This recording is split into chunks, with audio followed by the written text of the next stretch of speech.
هەورامان فەتاح یەکێکە لە یاریزانە ئاست پێشکەوتەکانی هەڵەبجە. دوو کوڕی هاوشانی خۆی لە تیپی پلەیەکی سەرا یاری دەکەن.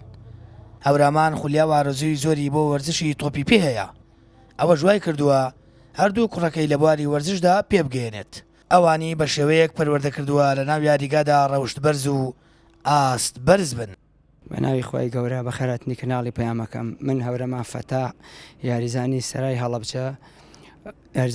هەڵەبجە من لە ساڵی 94 بەردەوام لە یاریگاکانم بێدا بڕان. سپاس بۆ خۆ من خۆمە لە مناڵی و خولیای تۆپی پێمە بووە حەزیشم کردەوە کە خۆم خولیاکەمە بوو حەزیم کردەوە و مناڵانی کە هەمن وەکو خۆم ڕازی بوون و لەگەڵ خۆما بن. سپاس بەخۆ کە ئێستا هەردوو کوڕەکەم لەگەڵ خۆما بەردەوام بن لە یەک تیپا بە یەک و یاری دەکەین. وەڵا سپاس بەخۆ ئەوەی کە من خۆم لە یاریگاکە کردومە حەزیشم کردووە کە مناڵەکانم هەروکو خۆم بن لە یاریگاکانە بێ کێشە و بێ مشکیلە بن لە یاریگا خۆم لەوەتی کە یاریەکەم لەو ناچەبڕم کە شتێکی ناشیریم کرد بێ لە یاریگا. سپاس بەخۆ ئیشەڵا هەوڵی شەدەم ئەو دو یاریزانی کە ئەمە دوو کوڕەکەم ئیشەڵا وەکو خۆم ناو یاریگادا بێ کێشە بێ مشکیلە بن. ئارینا و ئارا تەمەن 15 ساڵن لە تیپەکەی باوکیان یاری دەکەن. هەردووکیان ئاستیان باشە و دەڵێن شانازی دەکەن هاوشانی باوکیان لە یەک تیپ یاری دەکەن.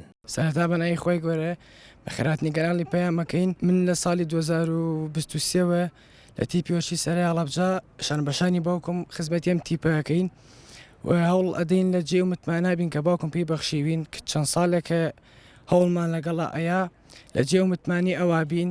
سەرەتا بەناوی خۆی گەورە بە خێراتنی کەناڵی پەیامەکەین وەڵا با هەر لە مناڵیوە خولیای یاریمانە بووە باوکشم کە زانیوێتی و بەهرەمانتیایە هەوڵی لەگەڵا داوین بۆ ئەوەی پێ بگەین و خزمەتی و تیپە بکەین کە خۆی یاری تێگا و زۆر شانازی جەکەم کە لەگەڵ باوکمان لە یەک تیپا باوشانی ئەو یاریەکە.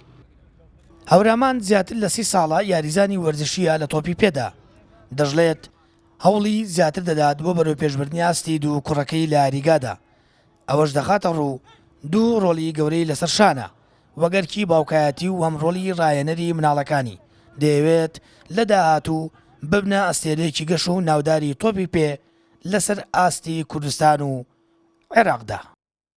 سامان فەتاح کەناڵی ئاسمانی پەیام هەڵەبجە.